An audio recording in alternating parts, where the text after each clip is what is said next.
하겠습니다. 오늘 하나님의 말씀은 여호수아서 7장 1절에서 5절까지에 있는 말씀입니다. 우리 다 함께 받들어 봉독하겠습니다. 읽겠습니다. 이스라엘 자손들이 바친 물건을 인하여 범죄하였으니 이는 유다 지파 세라의 증손 삽디의 손자 갈미의 아들 아간이 바친 물건을 취하였음이라. 여호와께서 이스라엘 자손들에게 진노하시니라. 여호수아가 여리고에서 사람을 베델 동편 베다인 곁에 있는 아이로 보내며 그들에게 일러 가로되 올라가서 그 땅을 정탐하라 하매 그 사람들이 올라가서 아이를 정탐하고 여호수아에게로 돌아와서 그에게 이르되 백성을 다 올라가게 말고 이 3,000명만 올라가서 아이를 치게 하소서. 그들은 소순이 모든 백성을 그리로 보내어 수고롭게 마소서 하므로 백성 중 3,000명쯤 그리로 올라갔다가 아이 사람 앞에서 도망하니 아이 사람이 그들의 36인쯤 죽이고 성문 앞에서부터 스바림까지 쫓아와서 내려가는 비탈에서 쳤으므로 백성의 마음이 녹아 물같이 된지라. 아멘. 앉으십시오. 오늘 본문의 말씀으로 약속의 땅 6번째죠. 성공 뒤에 찾아온 실패의 이유라는 제목으로 여러분과 함께 말씀을 나누겠습니다. 한번 제목을 읽어볼까요? 시작. 성공 뒤에 찾아온 실패의 이유. 오늘 설교는요, 이솝 우화 중에 우리에게 잘 알려진 토끼와 거북이 이야기로 시작하려고 합니다. 예전에 저도 우리 아이들에게 이 이야기를 읽어준 기억이 있는데요. 어느 날 숲속에서 토끼와 거북이가 누가 더 빠른지를 두고 말다툼을 하고 있었습니다. 그래서 토끼와 거북이는 결승전을 정해놓고 달리기 시합을 하게 됐습니다. 예상대로 토끼는 깡총깡총 뛰면서 빠른 속도로 달리기 시작했고 거북이는 뚜벅뚜벅 결승점을 향해 걸어갔습니다. 토끼는 압도적인 달리기 실력으로 거북이를 앞서 나갔습니다. 그야말로 토끼의 승리는 당연해 보였습니다. 그런데 토끼는 승리를 자신하며 달리기를 멈추고 한적한 장소를 찾아 저렇게 낮잠을 잤습니다. 반면에 거북이는 계속 멈추지 않고 꾸준히 결승점을 향해 걸어갔습니다. 잠에서 깬 토끼가 정신을 차리고 보니까 거북이는 결승전을 바로 코앞에 두고 있었습니다. 토끼는 이 상황을 보고 전속력으로 달려갔지만 결국 거북이가 먼저 결승점을 통과했습니다. 여러분 다 아시는 얘기죠. 여러분, 토끼와 거북이 이 이야기의 교훈은 무엇입니까? 저는 한마디로 이렇게 생각했습니다. 잘 나갈 때 조심하라. 잘 나갈 때 조심하라. 즉 성공 뒤에 다가올 실패를 조심하라는 것입니다. 한자성어에 자만즉패라는 단어가 있습니다. 자만즉패. 의미는 스스로 만족하면 곧 패한다라는 뜻입니다. 동일한 상황이 아이성 함락 전쟁에서 벌어졌습니다. 오늘 본문에 보면 이스라엘 백성은 여리고 성 승리 직후 아이성에서 패배를 하고 맙니다. 그리고 이 이야기가 여호수아서 7장 5절에 기록되어 있습니다. 읽어보겠습니다. 아이 사람이 그들의 36인쯤 죽이고 성문 앞에서부터 스바림까지 쫓아와서 내려가는 비탈에서 쳤으므로 백성의 마음이 녹아 물같이 된지라. 그렇다면 여러분, 여리고 성에서 승리한 이스라엘 백성은 어떤 이유로 아이성에서 패배했을까요? 그리고 우리는 아이성의 실패를 통해 어떤 영적인 교훈을 배울 수 있을까요? 첫 번째입니다. 아이성의 패배는 아간의 범죄 때문이었습니다. 여호수아와 이스라엘 백성은 요단강을 성공적으로 건넌 이후 여리고성을 함락하게 됩니다. 그들의 승리의 비결은 다름 아니라 하나님께서 그들과 함께 하셨기 때문입니다. 하나님께서 여호수아에게 하신 말씀입니다. 여호수아서 1장 9절 읽겠습니다. 내가 내게 명한 것이 아니냐? 마음을 강하게 하고 담대히 하라. 두려워 말며 놀라지 말라. 내가 어디로 가든지 내 하나님 여호와가 너와 함께 하느니라 하시니라. 성경은 우리에게 이렇게 말씀합니다. 두려워 말며 놀라지 말라. 내가 어디로 가든지 하나님이 너와 함께 하신다 말입니다. 그러므로 여러분, 마음을 강하게 하십시오. 담대히 하십시오. 하나님이 이 거친 세상에서 우리와 함께 하십니다. 여러분 아멘이십니까? 이처럼 요단강 도하와 특별히 여리고성 정복 전쟁을 통해 여호수아는 이스라엘 백성들에게 리더십을 인정받게 되었고, 이스라엘 백성은 여호수아의 리더십을 더욱 신뢰하게 되었습니다. 더 나아가 여리고 전쟁 이후 여호수아의 명성은 가나안 온 땅에 퍼져 그 땅 사람들은 큰 두려움에 사로잡히게 됩니다. 여호수아서 6장 27절의 말씀인데요. 읽겠습니다. 여호와께서 함께 하시니 여호수아의 명성이 그 온 땅에 퍼지니라. 네. 마침내 여호수아와 이스라엘 백성 모두는 기분 좋게 가나안 정복 전쟁에 첫 단추를 끼웠다고 생각했습니다. 자, 그런데 뜻밖의 상황을 만나게 됐죠. 그 이야기가 오늘 본문 여호수아서 7장 1절에 기록되어 있습니다. 읽어보겠습니다. 이스라엘 자손들이 바친 물건을 인하여 범죄하였으니 이는 유다 지파 세라의 증손 삽디의 손자 갈미의 아들 아간이 바친 물건을 취하였습니다. 여호와께서 이스라엘 자손들에게 진노하시니라. 여러분, 한글 성경에는 나와 있지 않지만 원래 여호수아서 7장 1절의 첫 단어가 그러나예요. 그러나 이스라엘 자손들이, 그러니까 그러나가 빠져 있습니다. 히브리어로 와우라는 거, 와우. 그러나가 빠져 있습니다. 그러니까 여호수아 6장에서는 어떤 일이 일어났어요? 여리고 성의 놀라운 승리의 이야기가 있었어요. 그러나 여호수아 7장에서는 아이성의 쓰라린 패배의 이야기가 전개될 것임을 1절에서 이미 성경은 우리에게 암시해 주고 있습니다. 자, 1절에 보면 아이성 전쟁에서 패배한 첫 번째 이유가 있어요. 어떤 이유일까요? 아간이라는 사람이 여리고성 정복 전쟁의 과정에서 전리품의 일부를 취해 하나님께서 이스라엘 자손들에게 진노하셨다라는 거예요. 여러분, 신명기 20장 10절에서 20절까지의 말씀을 보면 모세에게 하나님은요, 가나안 정복 전쟁에 대한 원칙을 말씀해 주셨어요. 그 원칙이 뭐냐? 바로 헤렘 전쟁입니다. 많이 들어보셨죠? 헤렘 전쟁. 그런데 여호수아는요, 이스라엘 백성에게 여리고 성 정복 전쟁에 앞서 바로 모세에게 말씀하신 이 헤렘 전쟁 원칙을 강조했습니다. 자, 헤렘 전쟁의 원칙이 뭐냐? 여호수아서 6장 17절에서 19절을 읽겠습니다.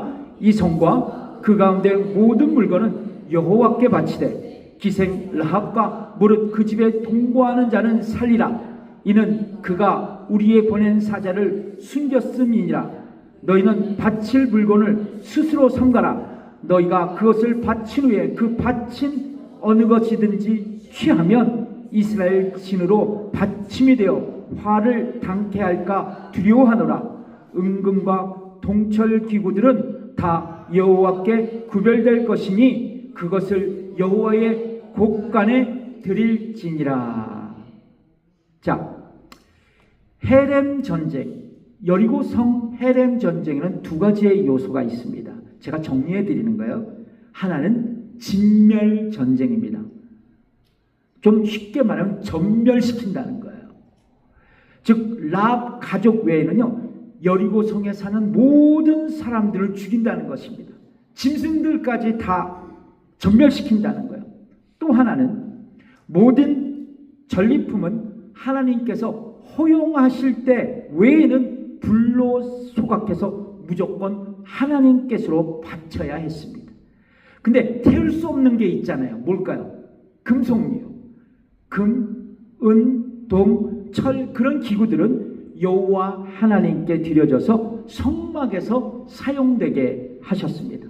그러니까 어떠한 전리품도 개인적으로 사사로이 가져서는 안 되었어요. 자, 여리고의 헤렘 전쟁에서 아주 강조되는 건 뭐냐? 개인적으로 전리품을 챙기면 도리어 당사자가 헤렘의 대상이 된다는 것입니다. 이 얘기는 뭐냐면 전멸 대상이 된다는 거예요. 죽는다는 것입니다.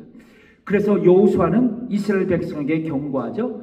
여호수아서 7장 여호수아서 7장 18절 제가 읽었던 성경 번역을 새 번역서로 한번 여러분들에게 소개해 드리겠습니다. 같이 읽어볼게요. 시작. 너희는 전멸시켜서 바치는 희생제물에 손을 댔다가 스스로 파멸당하는 일이 없도록 주의하여라.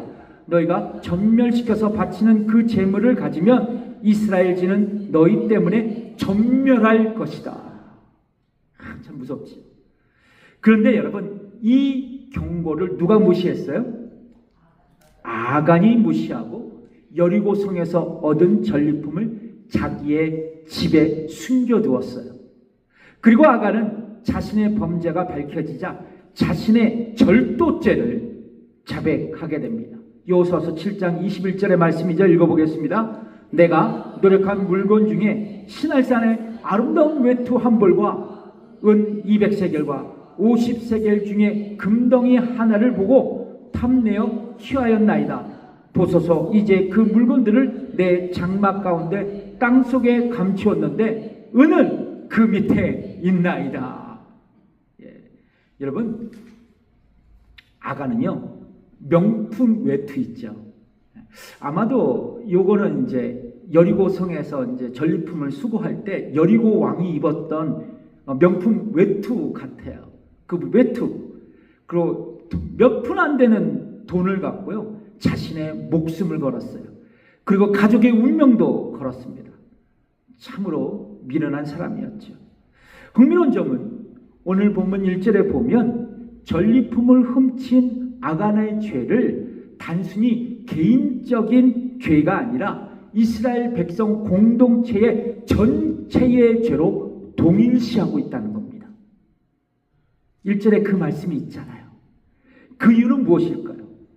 여러분 많은 경우 한 사람의 죄는 그가 속한 공동체의 문화와 관행 그리고 사회적인 분위기에 깊이 연관되어 있기 때문에 그래요.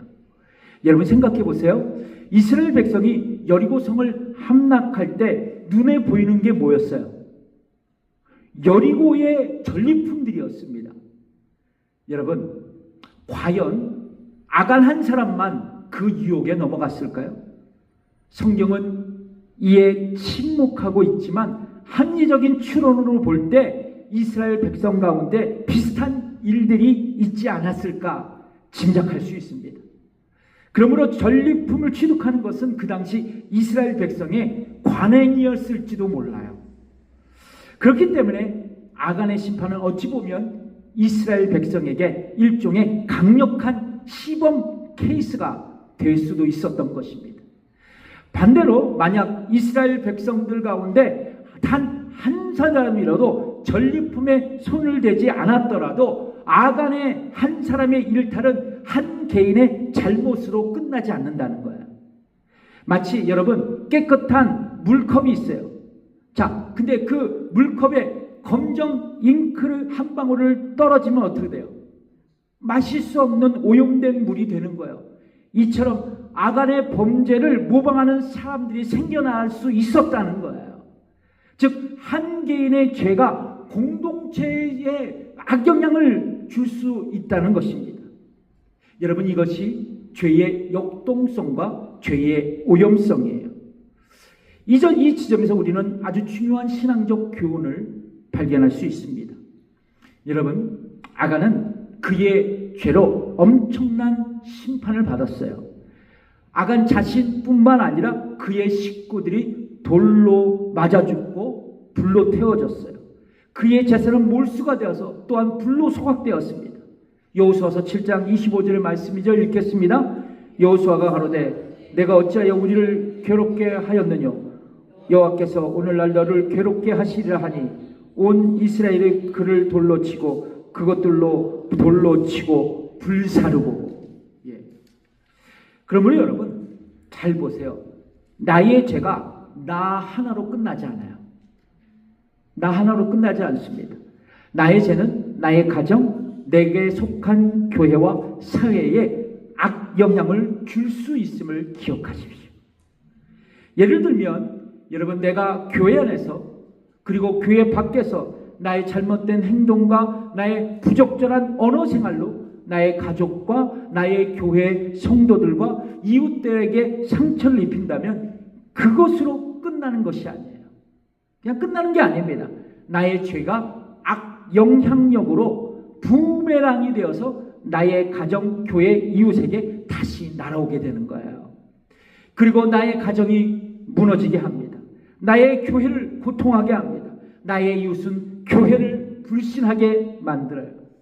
그러므로 우리는 어찌하든지 나의 행동과 말에 있어서 이 땅에서 선한 영향력으로 살아갈 수 있어야 돼요.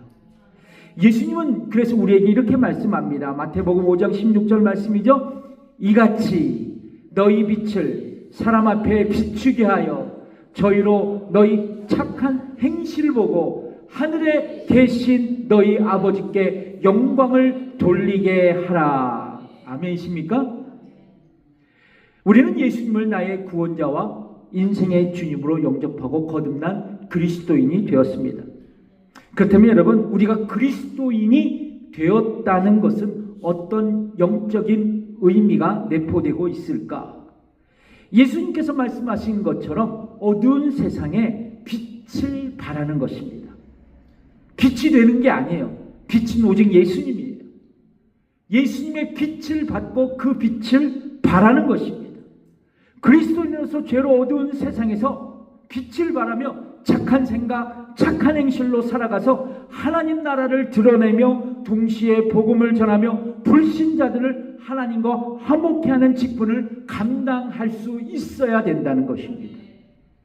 그렇습니다. 우리는 세상 속에 살아가지만 예수 그리스도의 복음의 사신이 되어 이 땅에서 살아가는 사람들입니다.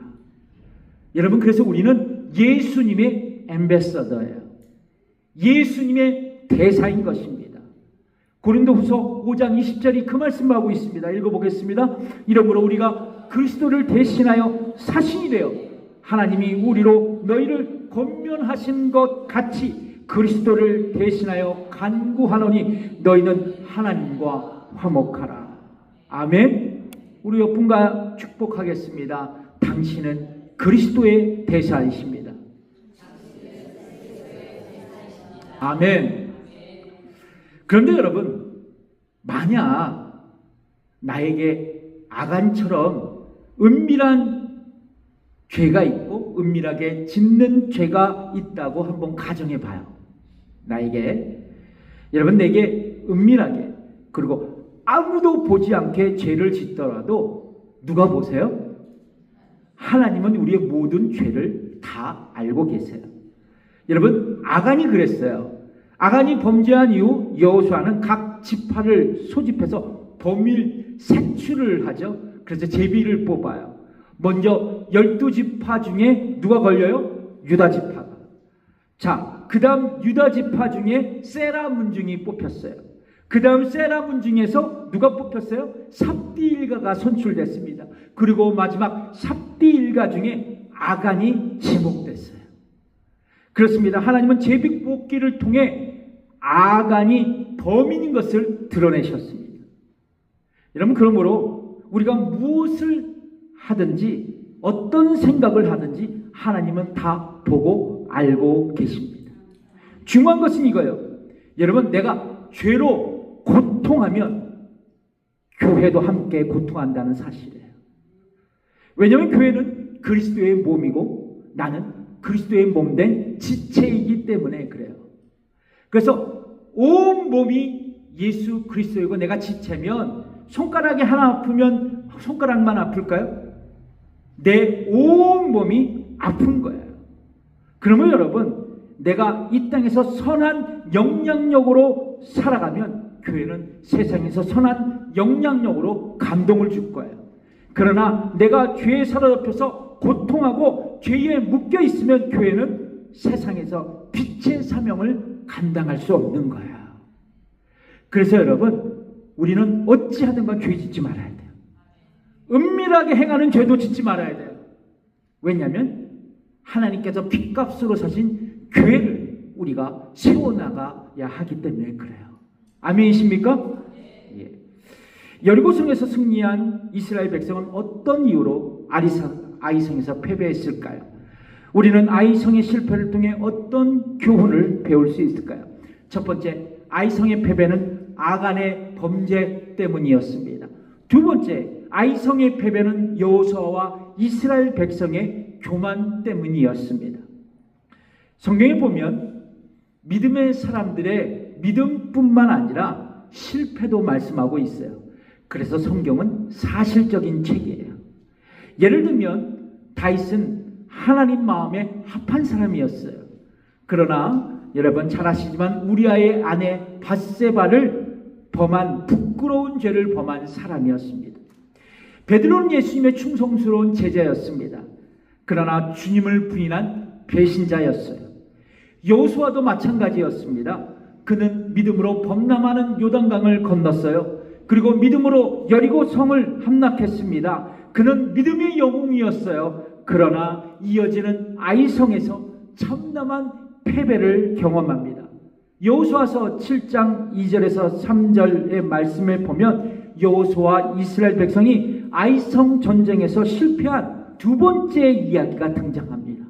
여러분 읽어볼까요? 시작. 여호수아가 여리고에서 사람을 베델 동편 베다인 곁에 있는 아이로 보내며 그들에게 일러 가로되 올라가서 그 땅을 정탐하라 하며 그 사람들이 올라가서 아이를 정탐하고 여호수아에게로 돌아와서 그에게 이르되 백성을 다 올라가게 말고 2-3천 명만 올라가서 아이를 치수게 하소서. 그들은 소순히 모든 백성을 그리로 보내어 수고롭게 마소서 하므로.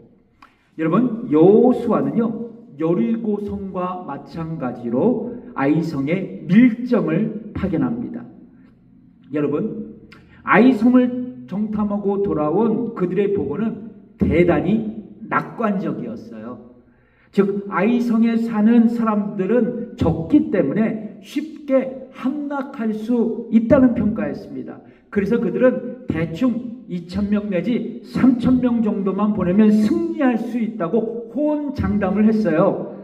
번잡하게 전군 동원할 필요가 없다고 얘기합니다. 그래서 여호수아도 그들의 말을 듣고 그렇게 하자고 동의하면서 나름대로 넉넉하게 군사 3,000을 아이성에 보내게 됐어요. 그런데 여러분, 아이성은 그렇게 쉽게 정복할 수 있는 성은 아니었습니다. 여러분, 지정학적으로 아이성은요 높은 산악지대에 자리 잡고 있던 성이었어요. 그러니까 여러분 점령하기 어렵겠죠. 또한 여호수아서 8장 25절에 보면 남녀노소 도합해서 12,000명이 살았던 소위 규모 있는 성이었습니다. 지난주 여러분 기억나시나요? 여리고성은 약 3,000명 정도가 살고 있었던 곳이에요. 이렇게 보면 여리고성보다 아이성을 함락하기 위해서 더 많은 전쟁 준비 그리고 전쟁 물자 그 병력 손실을 감수해야 했어요. 그런데 여호수아와 이스라엘 백성은 아이성을 어떻게 봤어요? 얕잡아 봤어요. 그리고 군사를 동원합니다. 여러분, 성공의 반작용이라는 말이 있어요. 성공의 반작용. 이 말의 의미는 뭐냐면 어떤 일에 성공을 거두면 그 성공 때문에 사람이 교만해져서 겸손함이 생기고 그래서 실패를 초래할 수 있다는 것입니다. 여러분 이해가 가십니까? 옆분과 인사하겠습니까? 이해가 가십니까? 이게 여러분 성공의 반작용 효과라는 거예요. 그래서 그들은 여러분 여호수아와 이스라엘 백성은 여리고성을 공격할 때 자신들은 도저히 자신의 힘으로 이 성을 함락시킬 수 없다고 생각했습니다. 그래서 그들은 요단강과 건널 때와 마찬가지로 여호와의 계획을 바라보면서 하나님의 말씀대로 믿음으로 여리고성을 행진했어요. 그랬더니 그들은 여리고성이 무너지는 기적을 바라보았습니다. 자, 그런데 여호수아와 이스라엘 백성은 아이성 공격을 할 시점이 되자 그들에게 성공의 반작용 현상이 일어난 거예요. 그리고 우리가 여리고성을 무너뜨렸는데 아이성쯤이야. 쉽게 함락할 수 있을 거라는 자만심을 가지게 된 것입니다. 결국 여호수아와 이스라엘 백성은 아이성 전투에서 패배하고 그들의 사기는 땅바닥에 추락하게 됩니다. 여러분 여호수아와 이스라엘 백성이 아말렉 족속과 전투하고 여리고성에서 전투하는 그 경험을 통해서 학습한 내용이 뭐예요? 바로 하나님의 전쟁이었어요. 홀리 워였습니다. 이 둘 전쟁은 앞으로 다가오는 모든 가나안 땅에서의 전쟁의 모범 교과서였어요. 그래서 그들은 하찮아 보이는 아이성일지라도 하나님을 의지하며 아이성을 향해 진군해야 했어요. 왜요? 하나님의 전쟁이니까. 인간의 전쟁이 아니니까 말이죠. 자, 그런데 그들은 아이성을 함락시킨 자신감에 매몰되어 교만한 마음으로 믿음 없이 그리고 기도 없이 전쟁터에 나갔던 거예요. 여러분, 우리가 아이성 전투에서 배울 수 있는 영적인 교훈은 뭐예요? 여러분, 우리 모두는 크고 작은 인생의 고난과 장애물들이 있어요. 또 그것을 만나게 됩니다. 그런데 여러분 잘 생각해 보세요. 나에게 큰 일이 생겼어요. 자, 그러면 어떻게 합니까? 어떻게 하세요? 큰 일이 생겼어. 어떻게 합니까? 여러분 기도 안 하세요? 안 하십니까? 해요, 안 해요? 해요. 큰 일이 생기면 하나님께 엎드려 기도합니다. 도와달라고 간구해요. 그런데요, 나에게 사소한 일상의 문제가 생기면 기도해요, 안 해요? 예? 해요? 아멘. 제가 바라는 거예요. 근데 자주 스킵하죠. 자주 스킵해요. 도리어 자기 생각과 방법대로 일을 해결하려고 시도합니다. 그런데 여러분, 이런 태도는 지혜롭지 못한 그리스도인의 태도예요. 자, 왜냐하면 여러분, 우리에게 일어나는 큰 문제들은 대부분 작은 문제들이 쌓여서 생기는 것이기 때문에 그래요. 자, 그래서 지혜로운 그리스도인들은 아무리 작은 문제라도 사소한 문제라도 하나님을 의존하며 기도합니다. 중요한 것은 이거예요. 우리의 인생이 전쟁터라면 오직 하나님을 의존하며 겸손히 주님을 바라보며 인생의 전장에서 승리할 수 있어야 된다는 거예요. 하나님을 의지하지 않고서는, 기도하지 않고서는 우리 스스로 할 수 있는 사소한 일은 아무것도 없다는 거예요. 큰 일뿐만 아니라 제 아무리 작은 일이라도 겸손한 자세로 하나님을 의지하며 살아갈 때 전쟁터와 같은 우리의 인생에서 우리는 승리하게 될 거예요. 여러분, 민수기서부터 이스라엘 백성의 그 정탐이 세 차례 기록되어 있습니다. 첫 번째 정탐이 뭐냐면 가데스 바니아에서 파견된 10명의 정탐꾼의 보고예요. 그들의 보고는 뭐였어요? 불신의 보고였습니다. 불신의, 우리는 메뚜기 같다. 저들은 거인 같다. 두 번째, 여리고성을 탐문한 2명의 정탐꾼의 보고는 믿음의 보고였습니다. 우리가 그 성을 점령할 수 있다고 말이죠. 자, 그런데 세 번째 아이성을 정탐한 밀정들의 보고는 뭐였습니까? 교만한 보고였어요. 교만한 보고였어요. 이 교만으로 여호수아와 이스라엘 백성은 아이성에서 실패하게 됩니다. 패배를 맛봐요. 성공 뒤 찾아온 실패를 직면하게 됩니다. 여러분, 교만이란 무엇일까요? 교만. 중세기 신학자 토마스 아퀴나스라는 분은 교만은 모든 죄악의 어머니다, 이 말을 했어요. 동감하십니까? 동감하세요? 교만은 모든 죄악의 시작이라고도 할 수 있습니다. 창세기 3장에 보면 아담과 하와에게 뱀이 말하죠. 어떻게 해요?